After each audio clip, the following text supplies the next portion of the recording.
"I'm leaving," I declared. "Fine, and don't come back," responded my spouse. Usually, when I walked out the door, my parting remark would be, "Go to hell." But this time, I felt that I didn't want my final words to her to be so harsh. Over the 14 years of our marriage, we exchanged such expressions many times, but this time, I won't be returning. In a few days, she might understand the meaning behind my words. Over the past 6 to 7 months, Jenna, my wife, has become increasingly hurtful in her remarks towards me. I couldn't understand what was happening. Her words were sharp and offensive. To avoid escalating the situation, I began avoiding her as much as possible. I spent more and more time in the car, coming home late, even after Jenna and her 13-year-old daughter had already had dinner. Sometimes I found leftovers. Sometimes they were already in the trash before I got home. My name is Kurt K. Kaminsky. Actually, my full name is David Kurt Kaminsky, but to avoid confusion with my father, also named David, they started calling me Kurt. I'm not a junior. My father is David John Kaminsky. Why he didn't give me the name Junior, I don't know. I would have been happy even with the nickname Junior or DJ, but I was limited to Kurt or nothing. Yes, I'm Polish, or more precisely, an American of Polish descent. And yes, I've heard all the jokes on this subject. Living in a small town with a population of about 10,000, I've become the subject of many of them.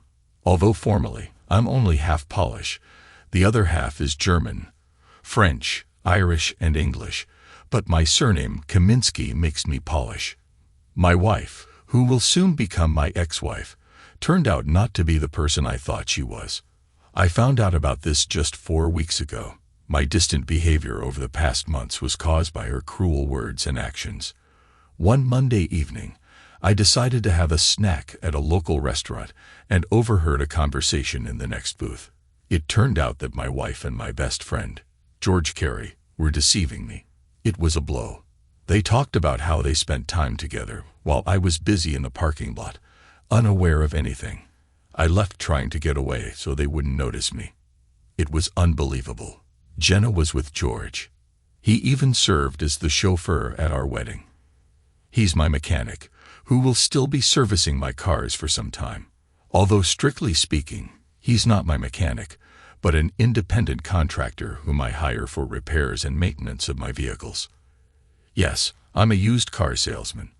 I also heard all these jokes and insults. However, my business is very good. People know they will get a great car at a good price. They also know that I am responsible for my cars. If problems arise, I take care of them. George has always been a good mechanic, and I keep him busy and pay him well. I wanted to hire him, but he said that he won't respect himself if he has a pull as a boss.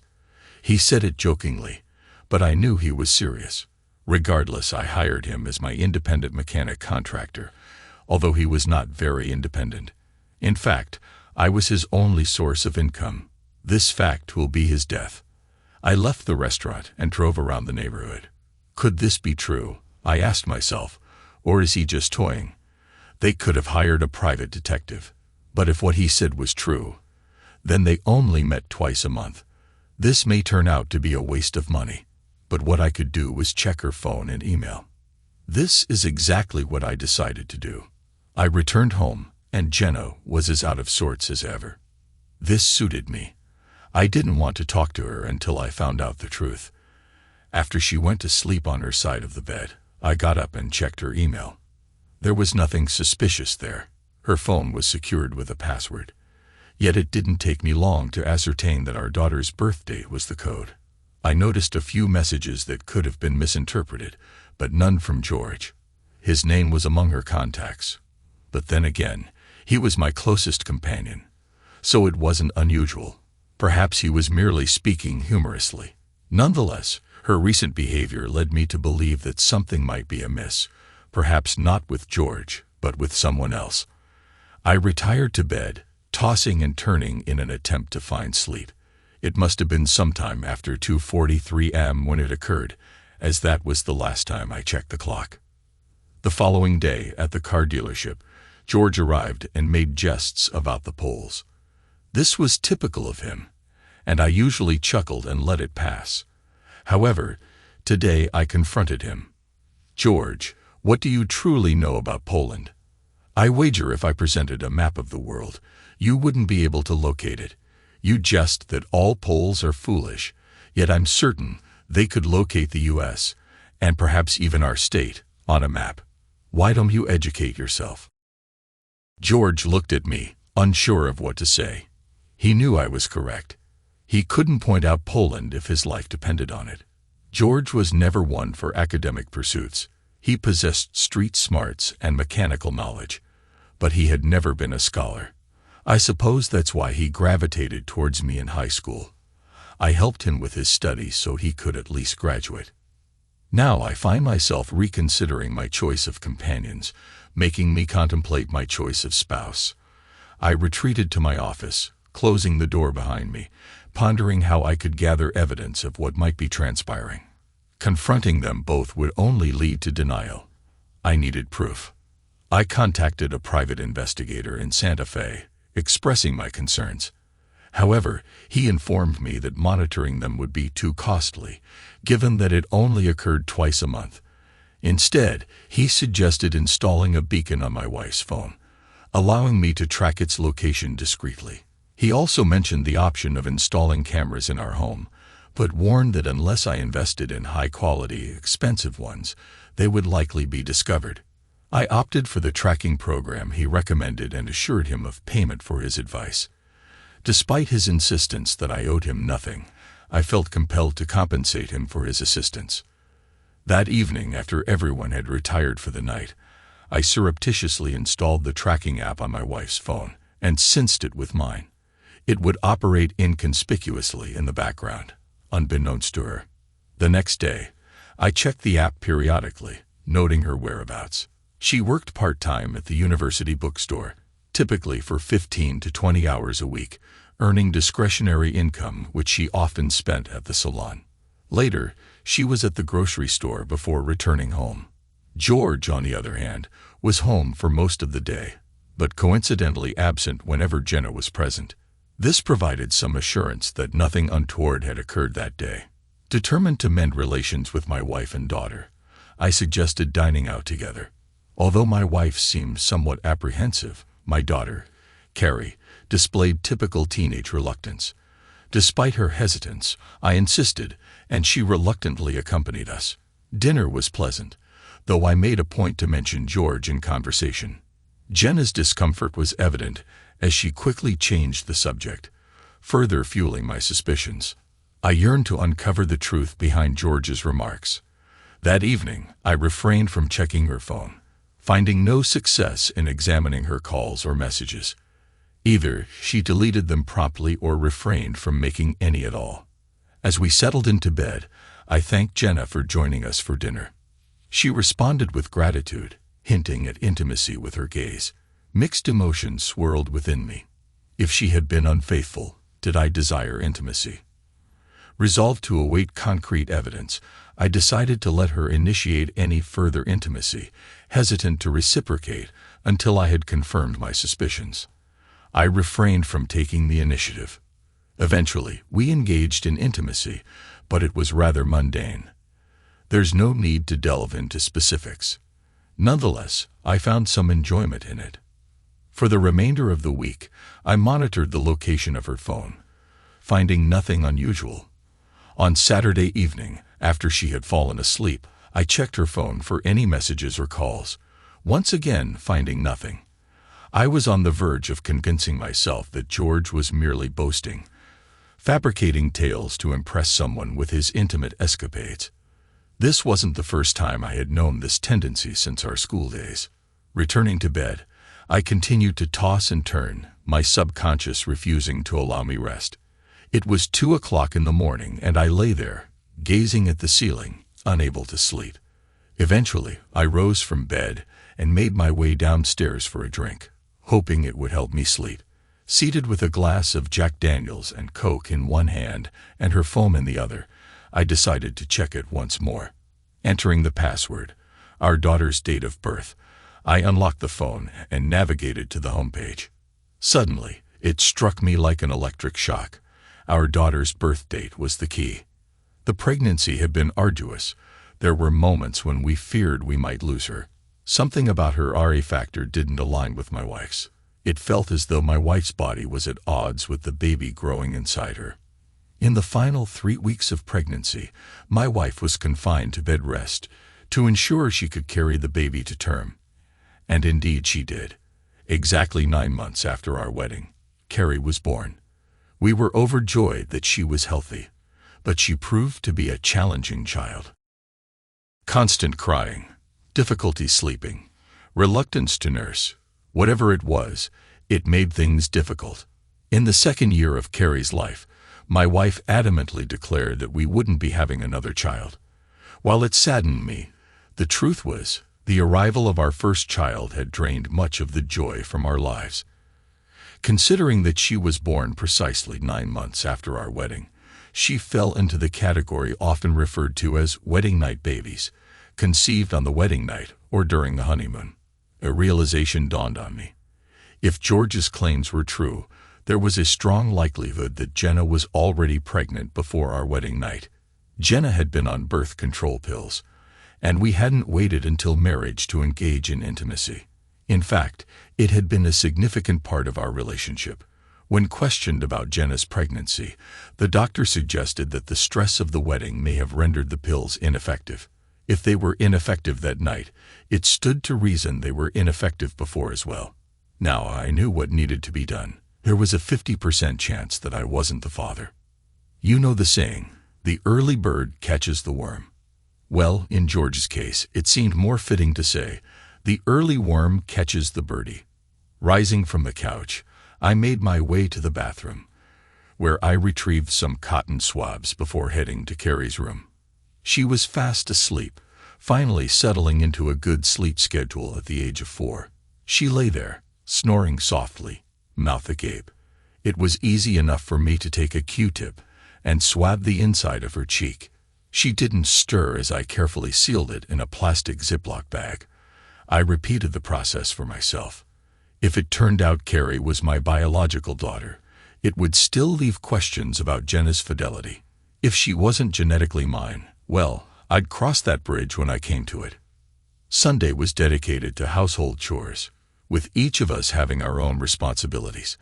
I took my time, avoiding prolonged interaction with Jenna or Carrie to conceal my emotions.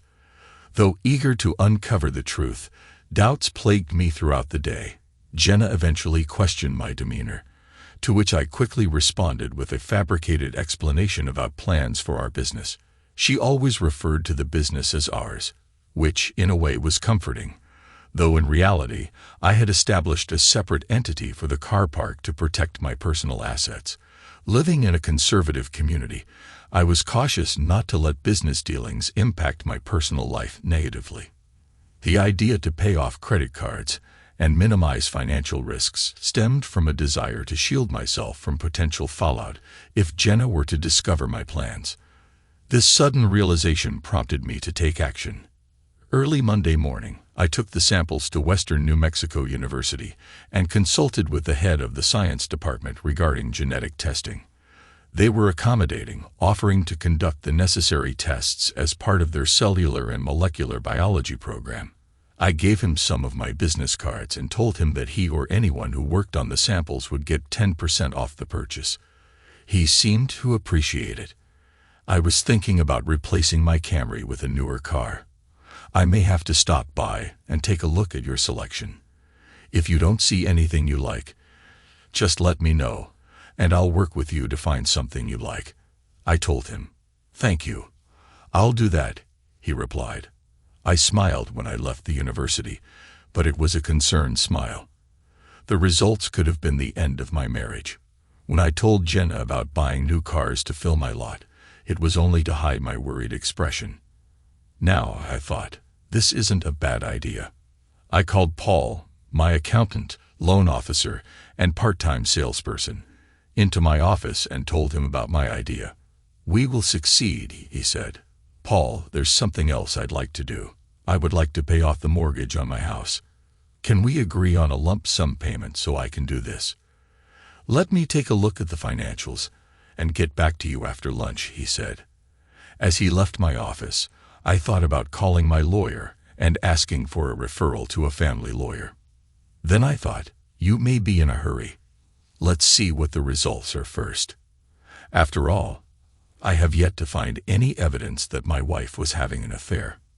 After lunch, Paul showed me the spreadsheet, and we discussed next steps for both of my plans. The next 2 days were some of the longest. I was on the verge of death while waiting for the DNA test results. Late on Wednesday evening, the head of the department called me. He was coming to us with the results and to look at the car. When he arrived, I directed him straight to my office. He looked at me, and the look on his face told me what the results were. Then he spoke and confirmed it. The two samples collected are not related to each other. I nodded my head, and he could tell that, although I had expected it, I was devastated by the news. He gave me a minute to think it over and handed me a manila envelope with the results. When I looked up at him, my expression changed. So, what car were you thinking about? Well, I know this sounds cliché, but I just turned 50 and I'm looking for a sports car. I was thinking about the Mazda Miata. I told him that I did not have such a car, but that I was going to the auction the next day and would try to find one that was in good mechanical and cosmetic condition. I'll call him this afternoon and let him know what I found.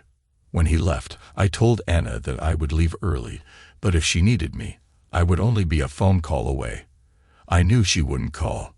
She rarely needed me. She could handle almost anything that needed to be done. I drove around the city, just watching.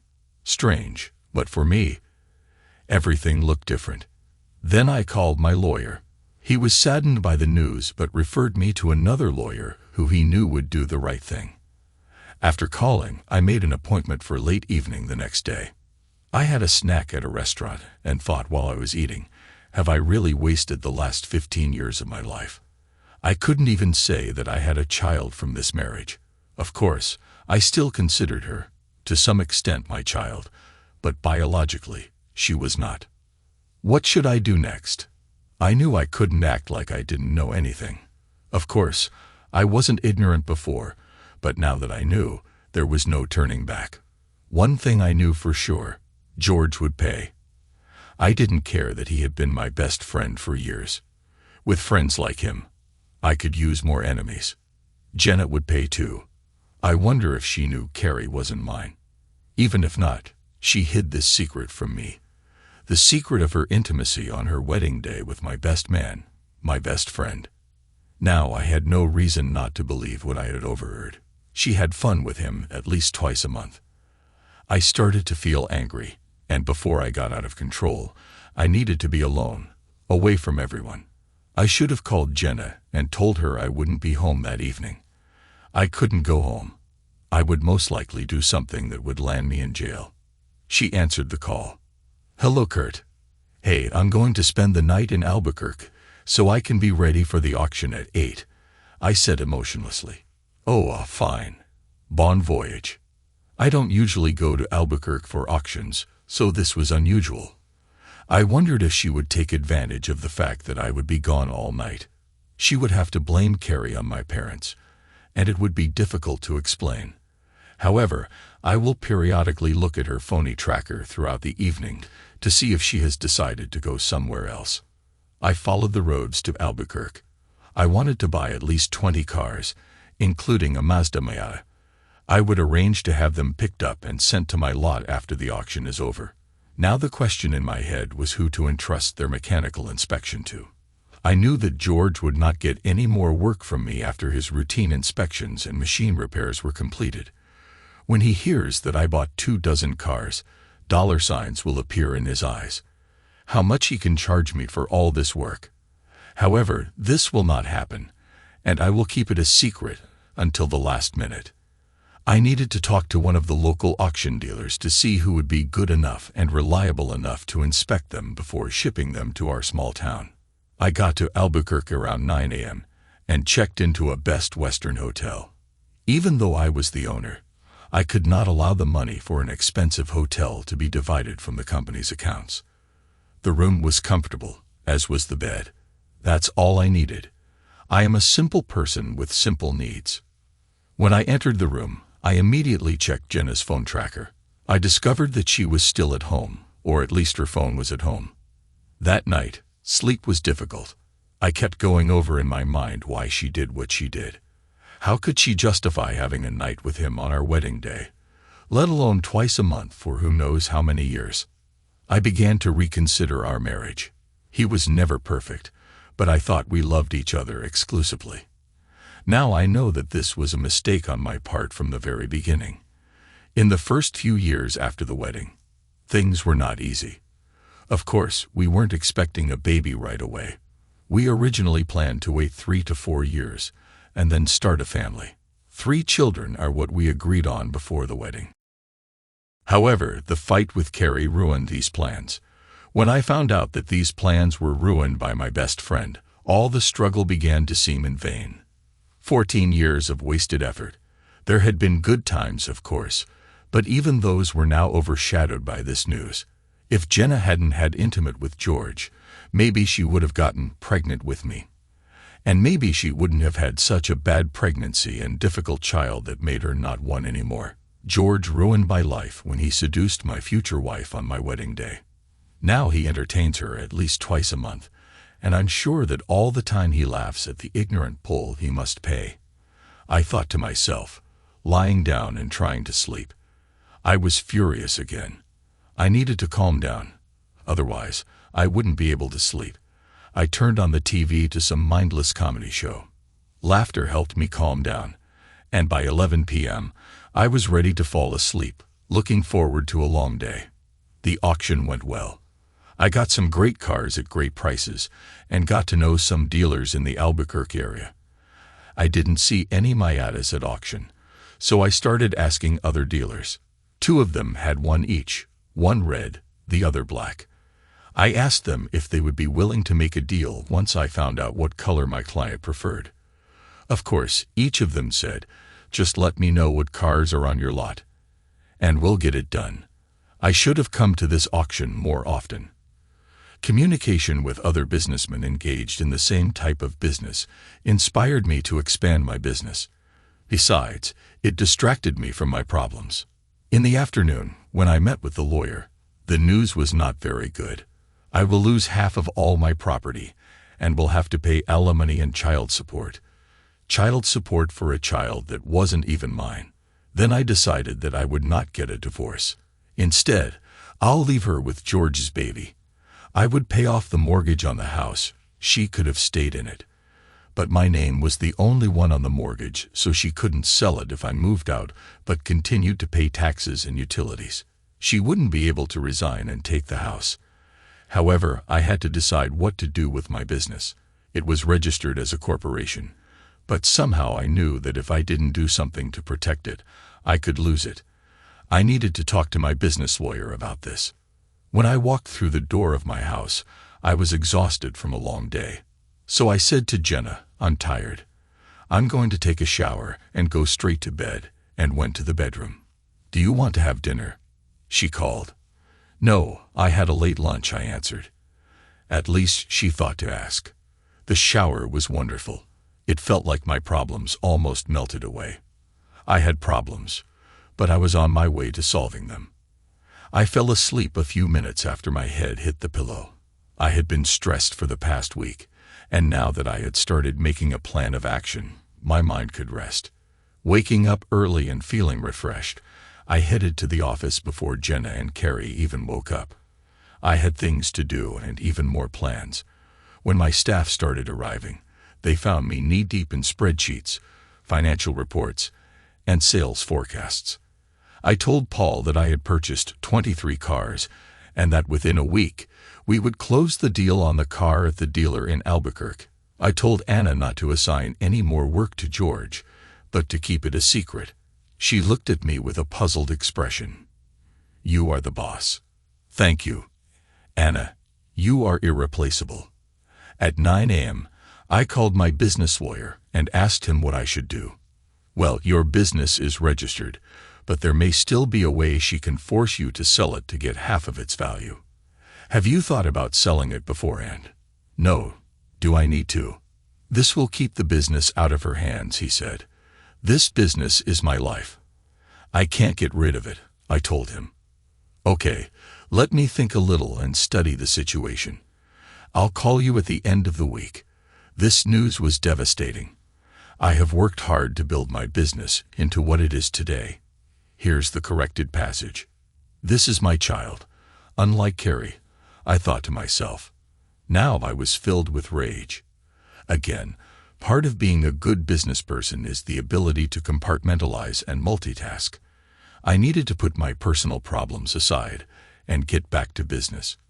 First on my list was to call Doug, the department chair, who determined that what George said was true. Doug, Kurt Kaminsky, I have information about 2 Miatas that might interest you. One is red, and the other is black. Are you still thinking about it? I asked. Yes, if the price is right, he said. What color are you interested in? I'll bring it here so you can look at it, and then we'll discuss the numbers. Even if we can't agree on a price, I'm sure I can sell it without too much trouble. And which one would you suggest? He asked. Each has its pros and cons. Fire red is a great statement color, but it fades faster. Black looks elegant, but in our climate, it gets hot quickly. Will this car be kept in a garage when you are not using it? Yes, I can do it. Then the red won't be exposed to the sun much, so fading won't be a problem. I'd go with this unless you think black is more your style. Red sounds great. How soon can I see her? Is Monday or Tuesday suitable for you? Of course. Call me when you receive it. Fine. I hung up and called the dealer who had the red one to arrange a trade. He became interested in the BMW on my property. It had been there for 3 months. He would have had a better chance of selling it in a big city by this time. George arrived. He had several cars that still needed to be repaired. Being an independent contractor, he could come and go as he pleased, and as long as the job was done at the time I needed the car, I was fine with it. He overheard several salesmen talking about 23 cars that would soon appear in our warehouse. Hey, Kurt, where are these cars coming from the auction? I want to make sure I have a schedule to do this for you, he said. It will be sometime at the end of next week or early next week. The auction house will arrange for their delivery here, I told him. It was difficult for me to talk to him calmly. To this damn traitor. Okay, I'll contact Anna and ask her to put me on the schedule, he said. I just chuckled to myself as he left. That weekend, I tried to keep my distance from Jenna. I worked in the yard and ran a lot of errands. I didn't even check her phone tracker. For me, it no longer mattered. I felt only contempt for her. The fact that I was raising someone else's child was unforgivable. On Monday, I was at the car show again. I called the dealer in Albuquerque and told him I would drive the Beamer over and pick up the Miata. He replied, "Great, we'll have a late lunch when you arrive." It was a good day for a trip, so I told Anna that I would be gone all day. "Hold the line," I told her. "Okay, boss," she replied. She truly was irreplaceable. I need to give her a raise, I told myself. The trip was pleasant, as was the lunch. The other owner made me feel welcome, and I felt like I had a new friend. On the way back, driving the Miata, I really enjoyed myself. The top was down, and the wind was ruffling my hair. I decided that I would call another dealer and get a black car. I needed to live a little, and I won't be needing more than a 2-seater anytime soon. I pulled into our driveway in a red sports car. Jenna looked out the window and must have said something to Carrie, because they both came out to watch. "Honey, why do you need this car?" "You know we need something with a back seat for Carrie," she said condescendingly. "I just picked her up from Albuquerque for a client.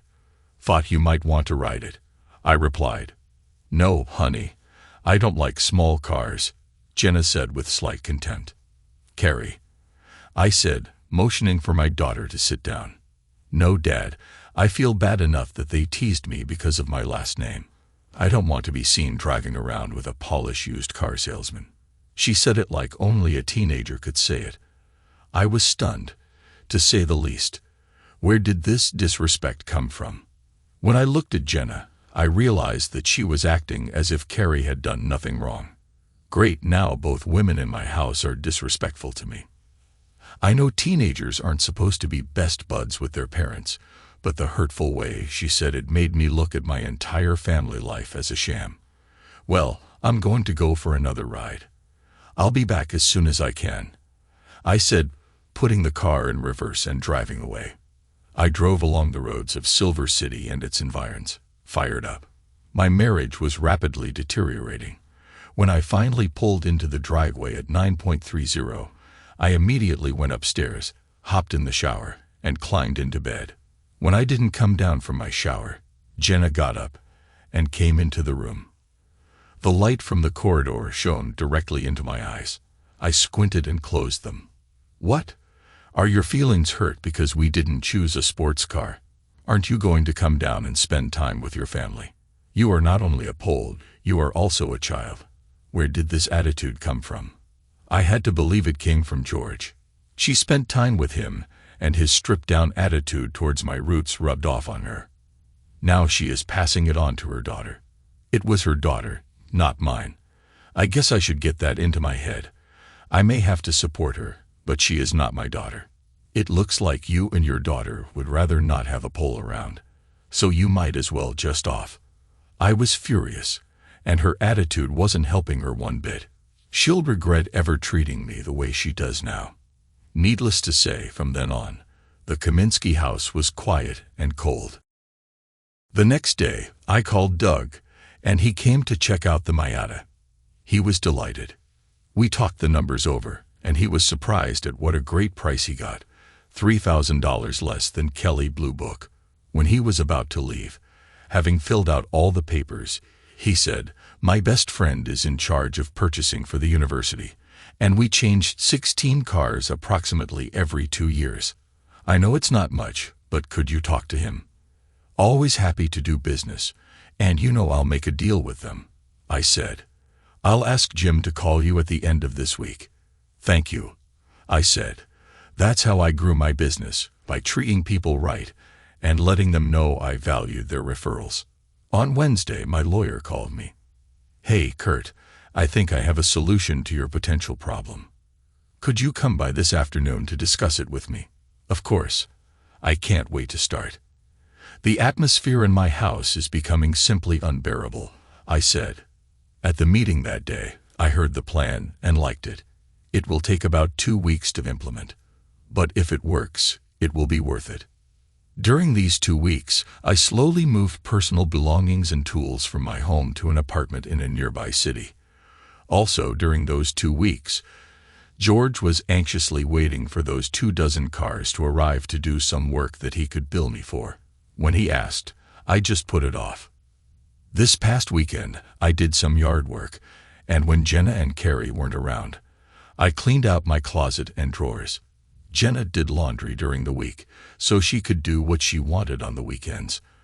This was good for me because she didn't notice that my closet was empty.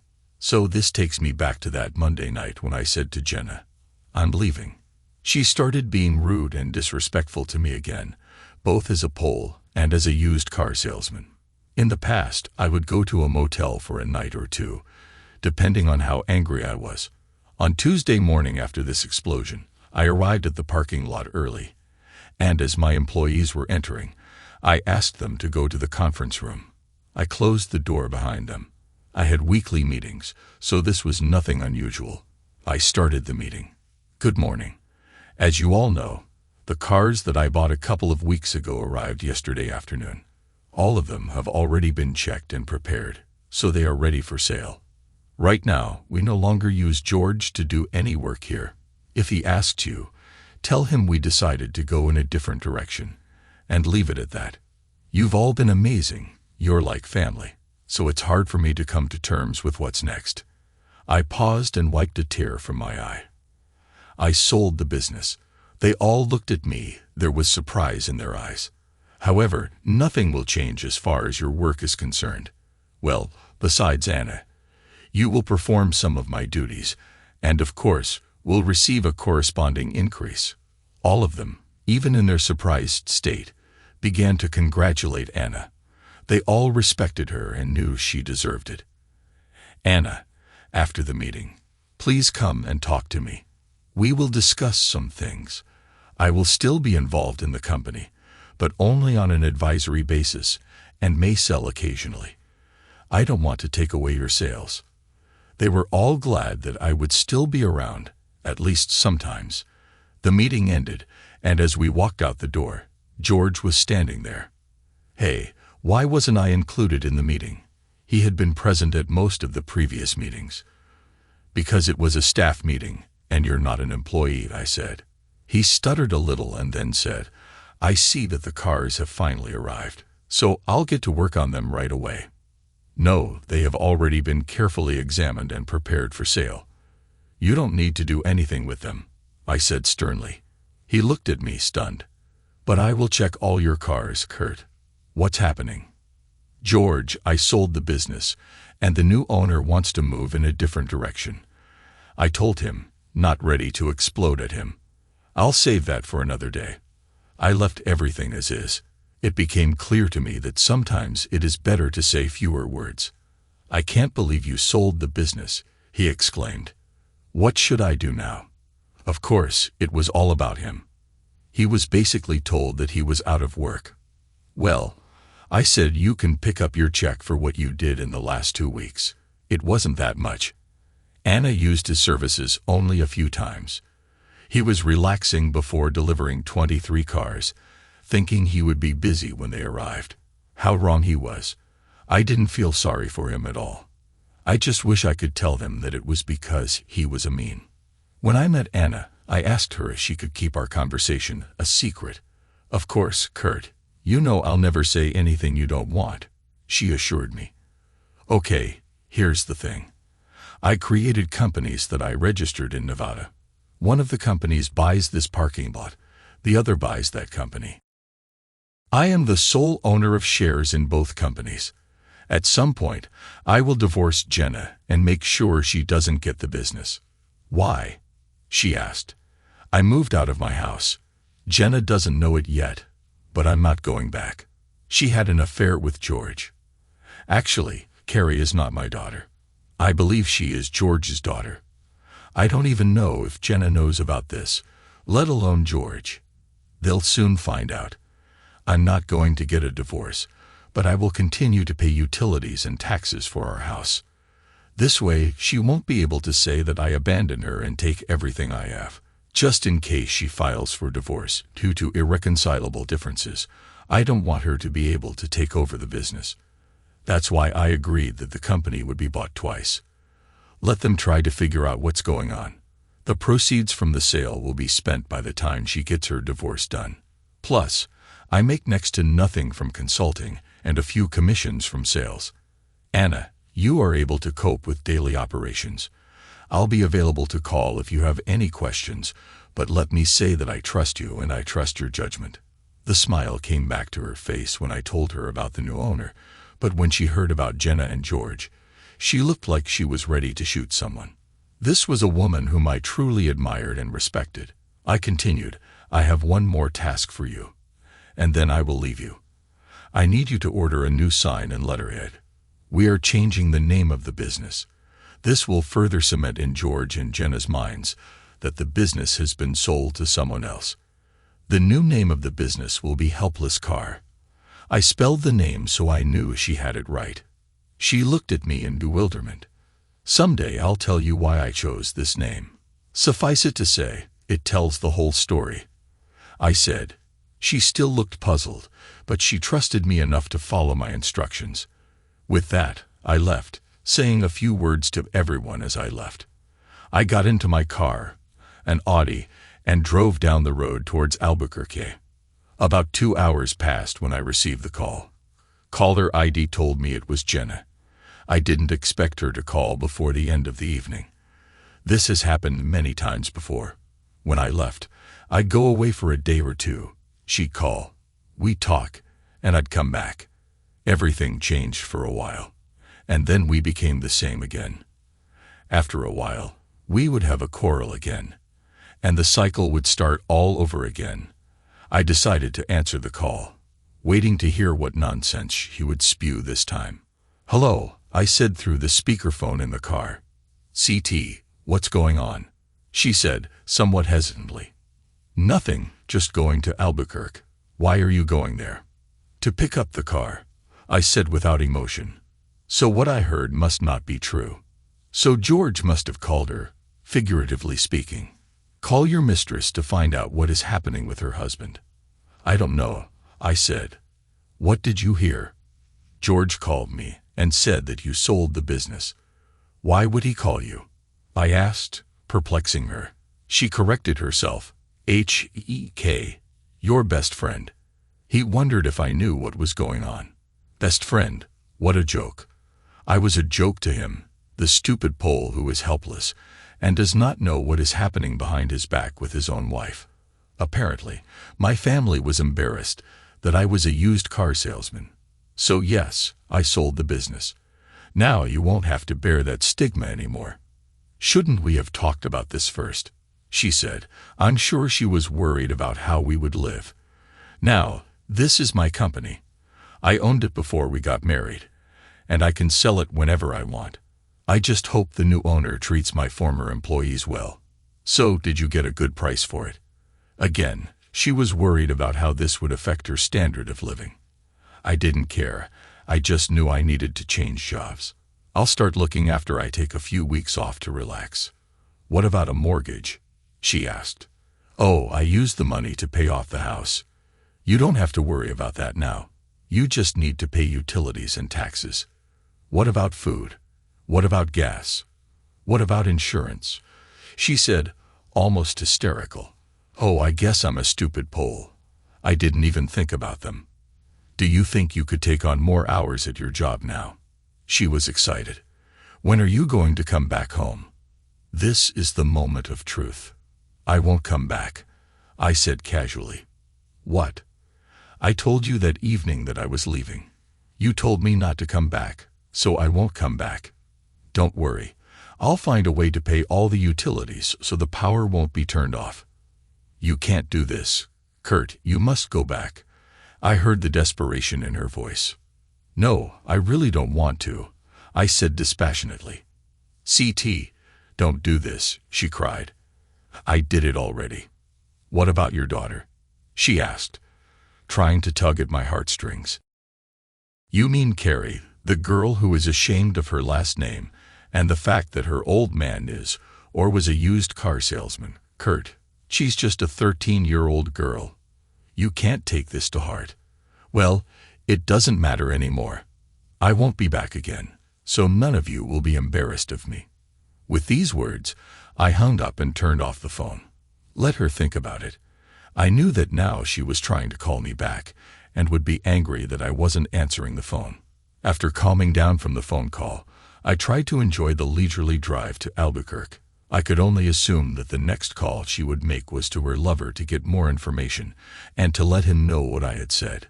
When I got to my destination, I turned my phone back on and saw that I had 5 messages. I listened to them all. 3 from Jenna, 1 from George, and 1 from Anna. I immediately called Anna. "Hi, Anna. Sorry my phone was turned off. I have had unwanted calls." "Yes, I know. Your wife and George called me to find out where you were. I told them you don't own this place anymore, so you don't come anymore. Hope everything is okay." "Great," I said. "If they give you too much trouble, tell them you're calling the police about phone harassment." "I like it," she said. "Kurt, you may feel like you don't have any family or friends anymore, but trust me, you do. We are your family and always will be." "Thank you, Anna. You know what to say. I hope your husband knows how lucky he is." "Trust me, he knows. He constantly tells me about this. Never lose this. Don't take each other for granted." "I'm not going to," she said. After hanging up, I wondered if I should call my cheating wife or this. No, let them rage. I got out of the Audi and went into the parking lot office. The owner was waiting for me there. "I have that Audi that I told you about. Would you like to discuss if we can make an exchange? Let's see, he said. He was impressed with the condition of the car, both inside and out, as well as under the hood. He looked at me. I can sell it in a week. Are you sure you want to make an exchange? I feel like I'm getting a better deal. You can reciprocate sometime in the future. I'm not here to make money. I'm here to get a sports car. Half an hour later, I was back on the road, top down, enjoying the ride. Now I had to decide where to go. North sounded good, so I headed to Santa Fe. Over the next 2 weeks, I traveled through northern New Mexico, Arizona, southern Utah, and Colorado. I wanted to be nearby in case Anna needed me to come back. I called her several times, and when it became clear that she had everything sorted out, I decided to head west. Of course, they kept calling me. At first, they were annoyed, then apologetic, and finally, there were notes of bitchiness in them. I listened, but I didn't care. When they called me and told me that the credit card had been canceled, I just laughed. When George called and said I was a terrible person for leaving Jenna and Carrie, I had to laugh even more. My lawyer actually sent me a message. Jenna called and threatened to file a stay-at-home order if I didn't contact her and come back. I called him back. Hello, this is Kurt. So, my wife called you with threats? Yes, but I wouldn't worry. If you're still paying on the house, she'll have a hard time proving it. I can do something better for you. I have a recording where I tell her I'm leaving, and she tells me not to come back.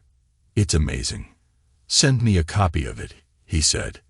If she gives me any trouble, I'll take it to her lawyer. Let her lawyer try to force things. Thank you. I'll call you in a week to find out what's going on. I've traveled all over the Southwest. The Miata wasn't the most comfortable car, but it was fun. A lot of people looked at me. Even some of my tits flashed from bored, anxious middle-aged women, but I wasn't looking for that. After all, I was still married. No matter what it took, I drove to Reno, then Lake Tahoe, the coast, Napa Valley, and Highway 1, zigzagging and zagging along the shoreline. Then I went to Yosemite, then to San Diego, through Death Valley to Vegas, and then to Phoenix. I was in no hurry, stopped in parking lots, talked to the owners, and just chatted. Some of them were jealous that a guy in his 30s could just pick up and travel. After about 3 months and 8,000 miles, I decided to return to Silver City. When I arrived at Helpless Auto, I was greeted by my entire team. In fact, there were several new faces. They all welcomed my return. When I entered Anna's office, formerly my office, she raised her head when she saw me. Her smile grew even wider. She stood up, walked around her desk, and hugged me tightly.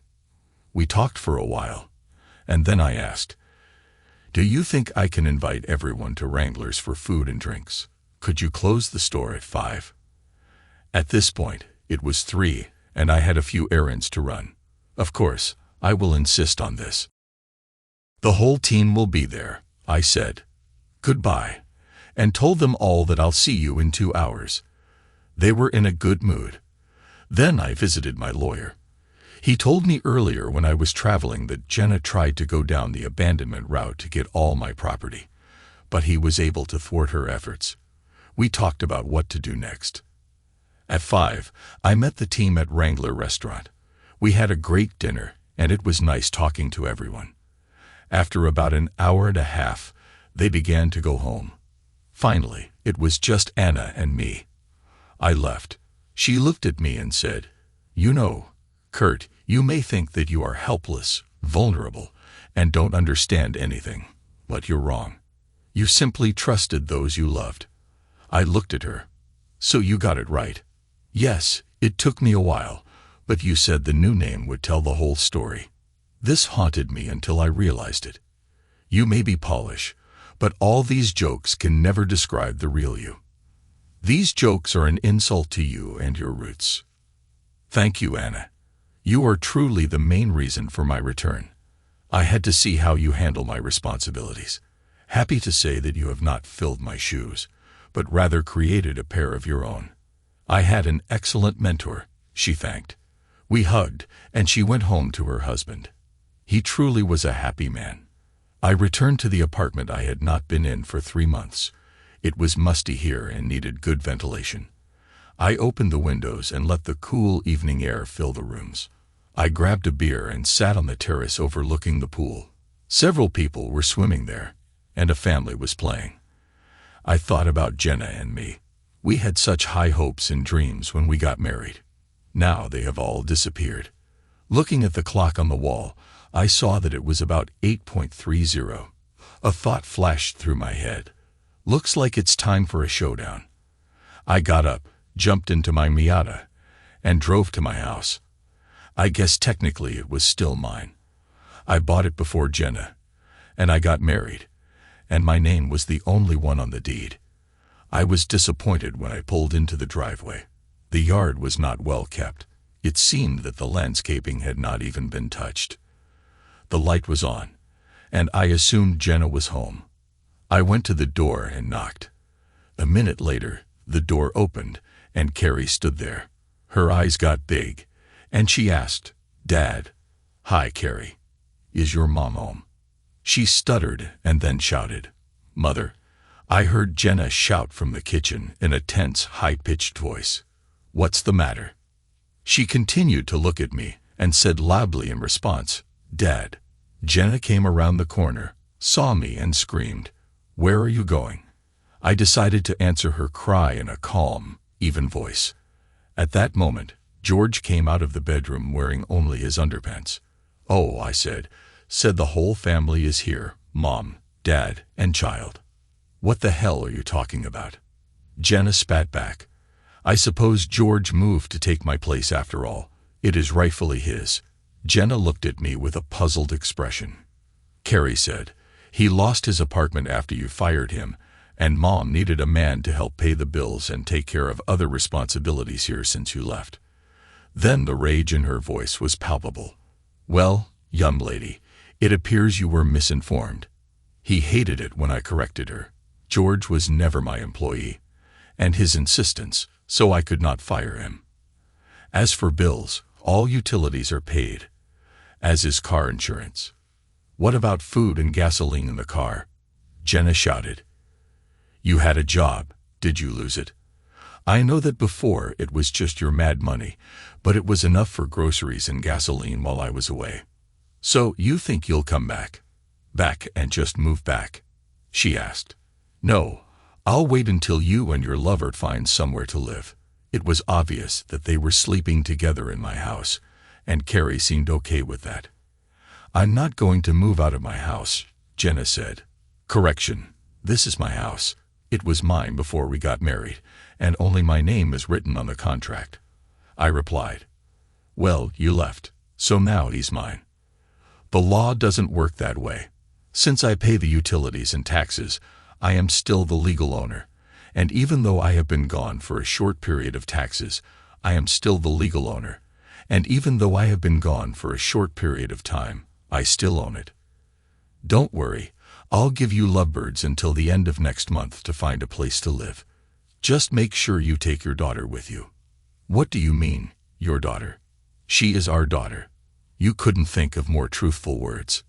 I chuckled. Jenna looked puzzled. Then I said to Carrie, "Carrie, I know you hate being called Polish, so I have good news for you. Your real father is not me but George." The silence in the room was deafening. After a minute, Jenna meekly asked, "What?" "Yes, Jenna, it seems that your little carelessness on your wedding day led to the appearance of a child, but not mine. But good news for you, Carrie, you can now take your real dad's last name and become Carrie.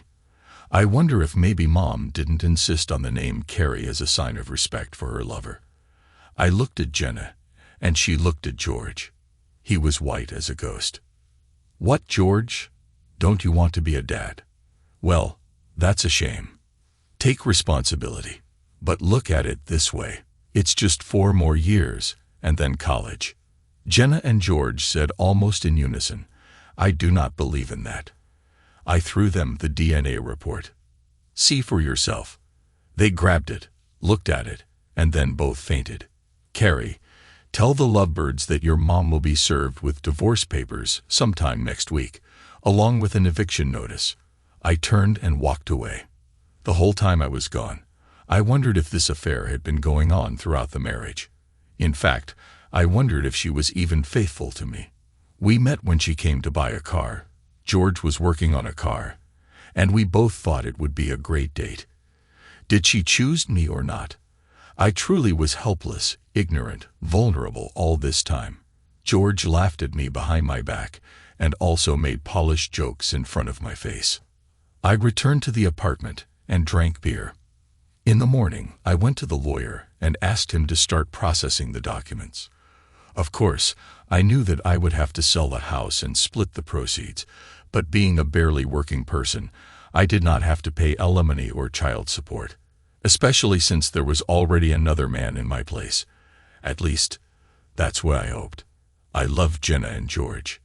The betrayal was incredible. It will take me a long time to trust anyone, be it a man or a woman. Maybe I should see a psychologist. As the divorce proceedings progressed, I returned to work at the car dealership, but as a salesman. I made it clear to all employees that I was no longer the boss, and that I only needed one sale a week to pay the rent and buy groceries. In fact, I insisted on only one. When it came to court-mandated child support, I wanted to ensure that at the end of the month, I had no money other than my own meager living expenses.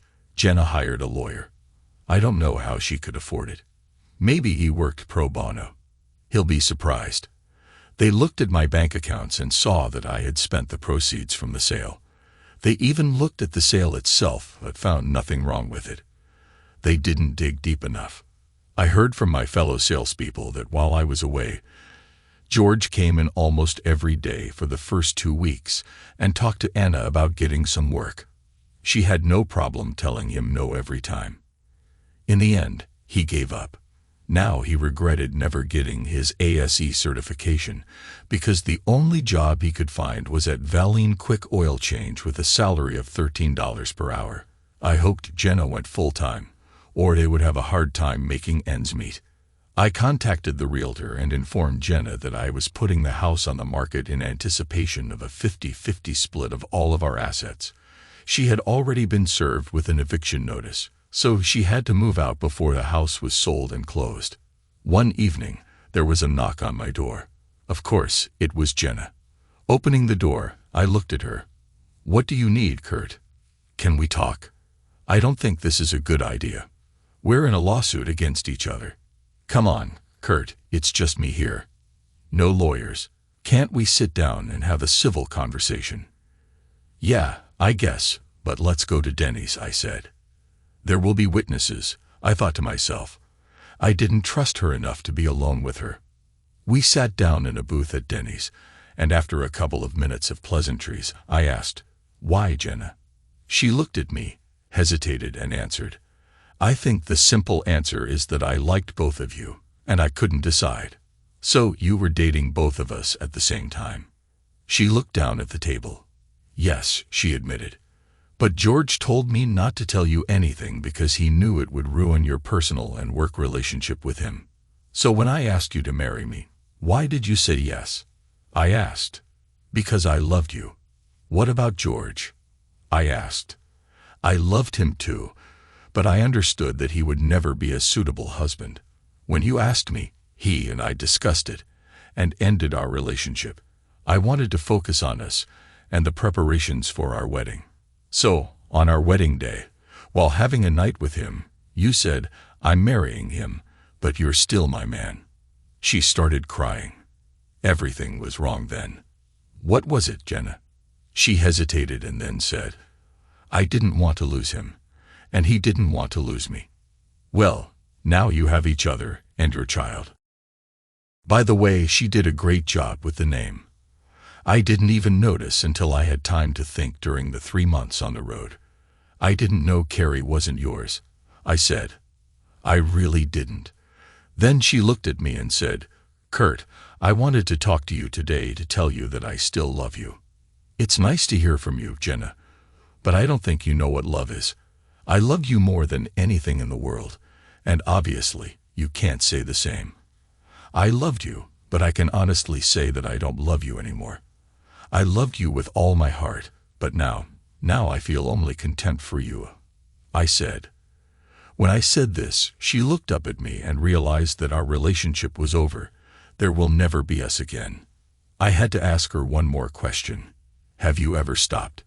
She hesitated, and then apparently decided that it didn't matter, and told the truth.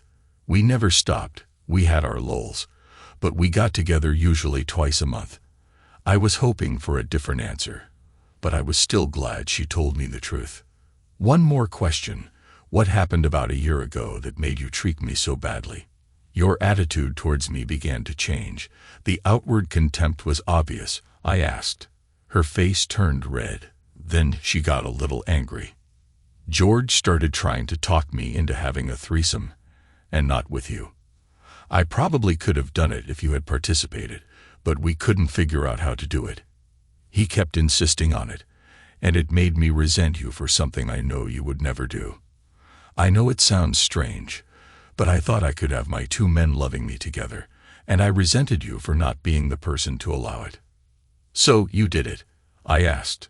"No, I thought about it, but then you left, and my whole world collapsed." "Well, now you can do it. Knowing that I don't care what you do, it doesn't bother me anymore," I said. 4 months later, we stood before a judge, and he declared us divorced. George was there too. As we were leaving the courthouse, Jenna said, "Maybe we can have a drink the old-fashioned way." "Of course," I said.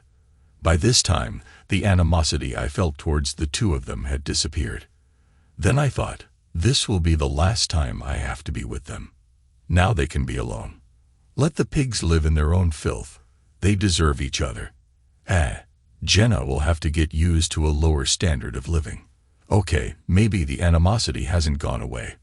I may be Polish, but I am a respected person. Thanks to everyone who took the time to listen to today's stories. If you enjoyed it, please consider liking and subscribing if you haven't already. Feel free to share your thoughts on the events in the comments below. Take care.